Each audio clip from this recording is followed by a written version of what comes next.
तू समीरसाठी सुलेखाकडे job arrange केला, okay. तिच्या मार्फत त्यांच्यासाठी क्वार्टर्स अरेंज केले, फाईन. पण आता त्यांच्या गृहप्रवेशासाठी गिफ्ट वगैरे पाठवण्याची काय गरज आहे यार? म्हणजे गरज अशी नाही म्हणतायत. मी हे फक्त विचार काय केला की शुभंकर प्लीज, तू ही करणं मला सांगू नकोस.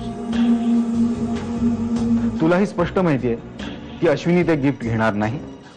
तो समीर नामदेवला काहीतरी ऐकवेल, एक छोटासा तमाशा होईल आणि नामदेव गिफ्ट घेऊन परत येईल. तू ठार प्रेमात पडलायस. Please please, for god sake, take care. Namdev दादा, तुम्ही?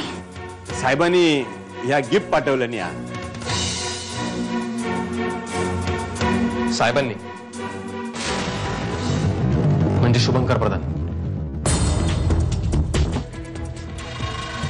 समीर, त्यांना जसं सांगण्यात आलं तसंच ते करतात. त्यांचा काय दोष सांग मला. आज त्यांना काही बोलू नकोस. लहान तोंडी मोठो घास घेतोय कळता माका, पण आमच्या साहेबांच्या मनात तुमच्या आनंदात मीठ टाकूचा अजिबात विचार नव्हतो. साहेब खरंच मोठ्या मनाची असत आणि ह्या गिफ्ट तुमका त्यांनी खरंच मोठ्या मनान पाठवले नाही. तेवढा घ्यावा, मी निघतोय. आज आमच्यासाठी खूप आनंदाचा दिवस आहे आणि आजच्या दिवशी मला तोंड खराब नाही करायचं आहे माझं. साहेब एवढे भडका नकोस. तू नाही घेतो. नामदेव दादा, शुभंकर, तुला माझं बोलणं कदाचित फार कठोर वाटेल, माझा रागही येईल तुला, पण मी नाही तर आणखी कोण बोलणार तुला? अमोघ, अरे तुझ्यावर कशाला चिडू मी. खरं तर हे असं होणार याची कल्पना होती मला,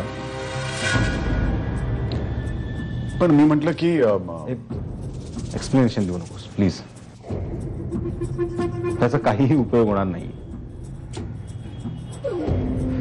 आणि सगळ्यात डेंजरस पार्ट काय माहितीये, तुला काहीही सांगून तू ऐकशील असं मला वाटत नाही.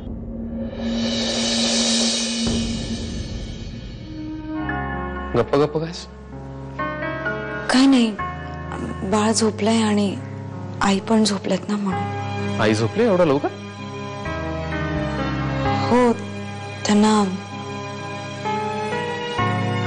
काय झालं? आपण नंतर बोलूया ना, तू आत्ताच आलायस ना.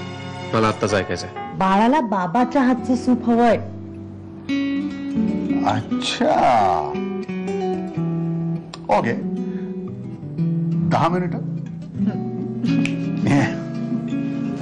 आईंना बाळ त्यांच्या जवळ नको असतं.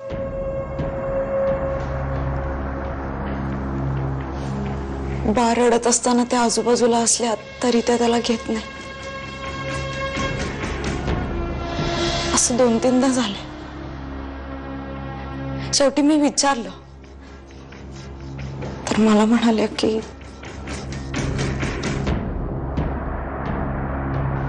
काय म्हणाले? मला म्हणाले तर परक्याचं रक्त मी का जवळ घेऊ.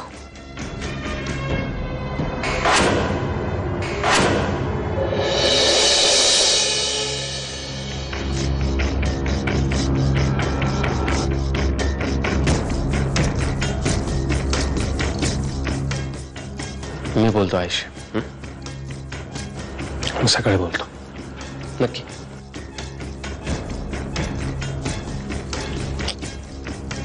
तू किती समजूतदार आहेस. माहिती आहे मला.